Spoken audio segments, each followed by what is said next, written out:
माननीय पोलीस आयुक्त साहेब नाशिक शहर यांनी नाशिक पोलीस आयुक्तालयात अवैध धंद्यांवर जुगार बेटिंग खेळवणाऱ्या व खेळणाऱ्या इस्मांवर कारवाई करण्याचे आदेशित केले होते। गंगापूर पोलीस स्टेशन हद्दीत कृषीनगर परिसरातील जॉगिंग ट्रॅक समोर IPL क्रिकेट मॅच संबंधित बेटिंग सुरू असल्याची गुप्त बातमीदारामार्फत बातमी विशेष पथकातील पोलीस नाईक 911 दत्तात्रय यांचा कोर यांना मिळाली होती।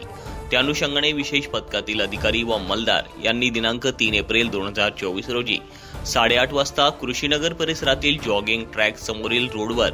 जानकी हाइट्स बिल्डिंग शेजारी रोडावर गाडी क्रमांक MH15 JS 3068 मध्ये बसलेला इसम नामे महेंद्र अशोक वैष्णव वय 34 वर्ष राहणार लक्ष्मी अपार्टमेंट रूम नंबर 3 लांबखेडेमाळा तारावाला नगर नाशिक हा सध्या चालू असलेल्या IPL 2024च्या